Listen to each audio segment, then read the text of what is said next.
সে প্রতিদিন সকালে স্কুলের ব্যাগ গুছিয়ে নিত। দ্বিতীয় শ্রেণী ক্লাসে তার একটা নির্দিষ্ট বেঞ্চ ছিল। সেই বেঞ্চটা আজ খালি। রামিসা আর আসবে না। এর জন্য কে দায়ী? শুধু অপরাধী নাকি আমরা সবাই?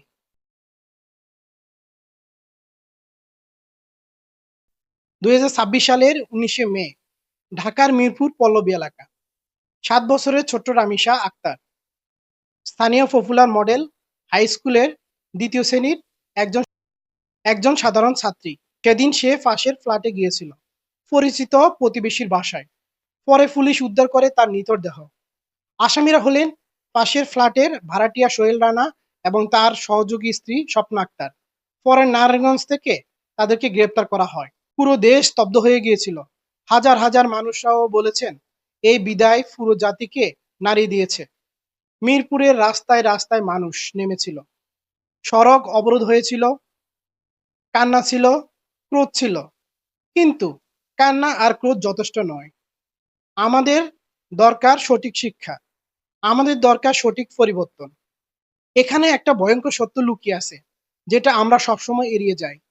গবেষণা বলে, শিশু নির্যাতনের 90% বেশি ক্ষেত্রে অপরাধীরা হয়ে থাকে পরিচিত মানুষ, প্রতিবেশী, আত্মীয়, পরিচিত মুখ।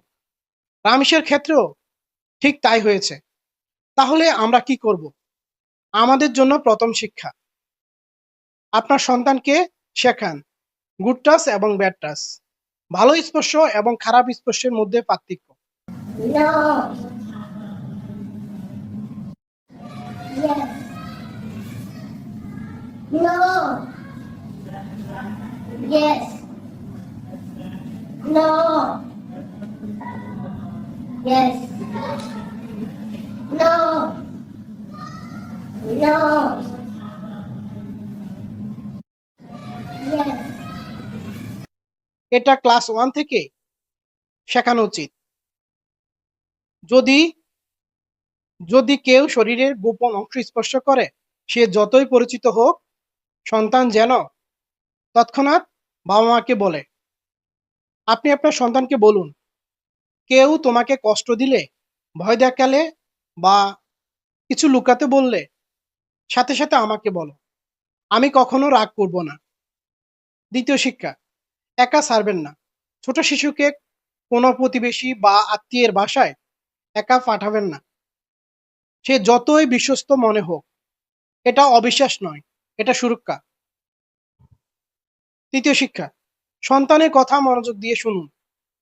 অনেক শিশু নির্যাতনের শিকার হওয়ার পর সংকেত দেয়। হঠাৎ চুপ হয়ে যাওয়া, কোথাও যেতে না চাওয়া, দুঃস্বপ্ন দেখা, কান্নাকাটি করা। এই সংকেতগুলো উপেক্ষা করবেন না। চতুর্থ শিক্ষা, পাড়া প্রতিবেশী একে অপরকে চেনেন। আপনার ফ্ল্যাটের পাশে কে থাকে জানেন কি? তাদের সম্পর্কে কতটুকু জানেন? সচেতন পাড়া, একটা সচেতন সমাজ রামেশাকে বাঁচাতে পারত। পঞ্চম শিক্ষা, দ্রুত বিচার, দ্রুত বিচার, ন্যায় বিচারের সত্য। আইনমন্ত্রী 7 দিনের মধ্যে তদন্ত প্রতিবেদনের নির্দেশ দিয়েছেন। এটা একটা ইতিবাচক সংকেত। কিন্তু আমাদের মনে রাখতে হবে, শুধু গ্রেপ্তার যথেষ্ট নয়। দ্রুত বিচার এবং সর্বোচ্চ শাস্তি নিশ্চিত না হলে অপরাধীরা দিন দিন সাহস পায়। আমাদের দাবি রাখতে হবে, শিশু নির্যাতনের মামলায় দ্রুত বিচার ট্রাইব্যুনাল, স্কুলে বাধ্যতামূলক শিশু সুরক্ষা শিক্ষা, আবাসিক এলাকায় ভাড়াটিয়া তথ্য নিবন্ধন, শিশু হেল্পলাইনের ব্যাপক প্রচার। Helpline number 1098। রামিসার বাবা সেই খালি বেঞ্চের সামনে দাঁড়িয়ে কেঁদেছেন, তার সহপাঠীরা কেঁদেছে, পুরো দেশ কেঁদেছে। কিন্তু আমাদের শুধু কাঁদলে চলবে না। আজই আপনার সন্তানকে কাছে ডাকুন আর বলুন, তুমি যদি কখনো ভয় পাও, অস্বস্তি বোধ করো, আমাকে সাথে সাথে বলবে। আমি সবসময় তোমার পাশে আছি। এই একটা কথা হয়তো আপনার সন্তানের জীবন বাঁচাতে পারে। রামিসা, তুমি চলে গেছো, কিন্তু তোমার স্মৃতি আমাদের শেখাচ্ছে, তোমার জন্য আমরা একটা ভবিষ্যতে হয়তো নিরাপদ সমাজ পেতে পারি। রামিসারা আসে যুগে যুগে সমাজকে সংস্কার করার জন্য, আর এর জন্য অনেক সময় ঢেলে দিতে হয় তাদের বুকের তাজা রক্ত অথবা নিষ্পাপ প্রাণ।